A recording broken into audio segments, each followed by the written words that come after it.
अभी रिसेंटली मेरे पास एक कमेंट आता है और कमेंट था मेरी टीवीएस iQube वाला जो वीडियो है उसके ऊपर। और वो कमेंट था कि क्या इसी प्राइस के अंदर अब बजाज चेतक आ रहा है तो बजाज चेतक लेना चाहिए फिर टीवीएस iQube, क्योंकि एक मेटल बॉडी है एक है फाइबर बॉडी। तो चलो आज आपको इसके बारे में भी बताते हैं, इन दोनों का कंपैरिजन करते हैं, प्राइसिंग के बारे में कंपैरिजन करते हैं और परफॉर्मेंस के बारे में कंपैरिजन करते हैं, क्या दोनों के अंदर सही है क्या दोनों के अंदर गलत है और इन दोनों में से आपके लिए बेस्ट कौन सा हो सकता है, क्योंकि दोनों ही ट्रस्टेड कंपनी है, पुरानी कंपनी है। तो कंपैरिजन की शुरुआत कहाँ से करें? लुक्स और डिजाइन से ही ना। तो चलो लुक और डिजाइन की बात करते हैं। दोनों के अगर लुक्स और डिजाइन आप देखोगे ना, फोटोज भी यहाँ पे देखने को मिल रही है आपको, वीडियोज भी यहाँ चला ही देता हूँ, तो वहाँ पे आप देखो टीवीएस iQube और बजाज चेतक दोनों के लुक काफ़ी ज़्यादा बेहतरीन है और दोनों के लुक्स ही है ना एक पर्टिकुलर स्कूटर को इंडिकेट करते हैं। आपको फील आएगा कि नहीं यार सच में काफ़ी अच्छा स्कूटर होगा। तो लुक वाइज दोनों अपनी अपनी जगह बेहतर है। टीवीएस iQube का जुपिटर से मिलता जुलता लुक है, तो आपको फील नहीं होगा यार पेट्रोल से इलेक्ट्रिक व्हीकल पे स्विच हो रहे हो।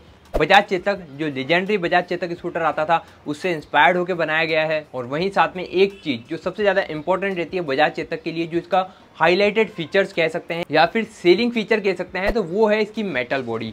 अभी तक कोई भी electric vehicle metal body offer नहीं कर रहा है। हाँ, एक चाइनीज व्हीकल है वो जरूर कर रहा है, लेकिन और प्रीमियम सेगमेंट में तो सिर्फ बजाज चेतक ही बनता है। टीवीएस iQube फाइबर बॉडी के साथ आता है। बॉडी क्वालिटी ठीक है टीवीएस iQube की भी। अगर कहीं मान लो आपका एक्सीडेंट होता है, कहीं गिर जाते हो, तो टूटने के चांसेस मुझे लगता है इतने ज़्यादा नहीं होंगे, स्क्रैचेस जरूर आएंगे। तो इन्होंने अच्छा फाइबर यूज़ किया है, लेकिन बजाज चेतक मेटल के साथ आता है। तो यहाँ पे तो मेरी प्रेफरेंस है आपको मेटल लेना चाहिए। अभी आगे बढ़ते हैं इसके स्पेसिफिकेशंस पे।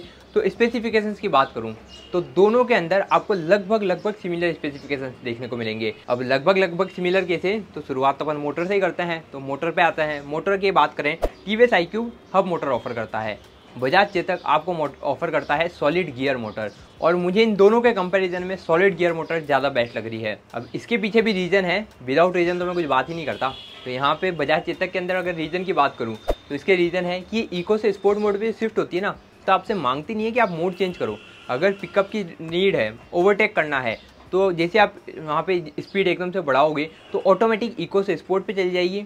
और जैसे ही लगेगा कि यार अब तो नॉर्मल स्पीड में चल रही है तो वो स्पोर्ट से इको पे आ जाएगी। तो ये जो ऑटो शिफ्ट है ना, ये सबसे ज़्यादा अच्छा फीचर मुझे लगता है बजाज चेतक का। अब टीवीएस में आपको दो मोड मिल जाते हैं, एक तो इको एंड एक पावर। अब आपको जब स्पीड आपको 50 से कम चलानी है तो इको पे चलाओगे, और जैसे ही आपको लगता है कि यार ओवरटेक करना है, स्पीड ज़्यादा चाहिए, तो आपको बटन दबाना पड़ेगा, पावर के ऊपर लाना पड़ेगा। और सेम ऐसा ही बाकी इलेक्ट्रिक व्हीकल में भी होता है। ओला ले लो, एथर ले लो, सिंपल ले लो, या फिर कोई सी भी इलेक्ट्रिक व्हीकल ले लो, सब में सेम ही ऑप्शन है, आपको बटन दबा के मोड शिफ्ट करना होगा। मोटर की बात चल रही है तो मोटर की पावर तो मैंने आपको बताई नहीं। टीवीएस iQube के अंदर मोटर पावर है 4400 वॉट की, बजाज चेतक के अंदर मोटर पावर मिलती है 4080 वॉट की। अब आते हैं बैटरी कैपेसिटी, तो दोनों में सेम बैटरी कैपेसिटी है 33 किलोवाट आवर की। और दोनों की रेंज जो है वो भी लगभग सिमिलर है। एक देता है 100 किलोमीटर की रेंज टीवीएस iQube, वहीं बजाज चेतक क्लेम करता है 95 किलोमीटर की रेंज। रियलिटी पे आते हैं अपन, तो रियलिटी में बजाज चेतक की 80-85 के आसपास या फिर 90 तक मिल सकती है। टीवीएस iQube की 100 के आसपास मिल जाती है। और ऐसा क्यों है? क्योंकि कार्ब वेट में फ़र्क है। टीवीएस iQube का कार्ब वेट है 117 kg का, बजाज चेतक का कार्ब वेट है 132 kg का। टायर्स दोनों में सेम है, बूट स्पेस सेम है। अभी आते हैं फाइनली वारंटी पे। वारंटी में क्या डिफरेंस है, तो बजाज चेतक जो है वो 3 साल और 7 साल की वारंटी ऑफर करता है। 3 साल पूरे स्कूटर की, 7 साल मोटर की। और टीवीएस iQube ऑफर करता है 3 साल की ओवरऑल पूरी वारंटी। अब अगर प्राइसिंग की बात करें तो प्राइसिंग में ज़्यादा डिफरेंस नहीं है। टीवीएस iQube की जो प्राइसिंग है 1,37,000 रुपये एक्स शोरूम है। बजाज चेतक की एक्स शोरूम प्राइस 1,42,928 रुपये, लगभग 1,43,000 रुपये। डिफरेंस 6-7 हज़ार रुपये का। 6-7 हज़ार में आपको मेटल बॉडी मिल रही है। अब 6-7 हज़ार के अंदर जो डिफरेंस है वो मतलब नेग्लेटेबल कर सकते हैं हम। अगर एक व्हीकल लेने जा रहे हैं, 1-1.5 लाख रुपये खर्च कर रहे हो, तो 6-7 हज़ार रुपये को क्यों देखोगे। अभी फाइनली आते हैं अपन, मेरे कंक्लूजन क्या निकलता है। तो मेरा कंक्लूजन यही बनता है, अगर आपकी जगह मैं होता तो मेरी फर्स्ट चॉइस बजाज चेतक होती। बट हाँ, टीवीएस iQube भी बेस्ट है। टीवीएस iQube के अंदर जो फीचर्स है, मतलब जो चलाने की स्मूथनेस है, वो सच में टीवीएस iQube में भी अच्छी है। हालांकि बजाज चेतक में भी स्मूथनेस तो अच्छी ही मिलती है। तो सिंपल सी बात है, दोनों इलेक्ट्रिक स्कूटर अपनी अपनी जगह बेस्ट है। आपके लिए कौन सा बेस्ट है वो डिसाइड करो आप अपने अकॉर्डिंग। आपको कौन सी कंपनी ज़्यादा प्रेफरेंस रखती है, आपको कौन सी कंपनी पे ज़्यादा भरोसा है। दोनों पे भरोसा किया जा सकता है।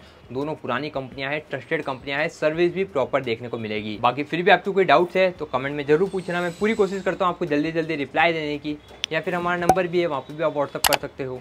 तो इसी के साथ इस वीडियो को एंड करते हैं, मिलते हैं अगले वीडियो में।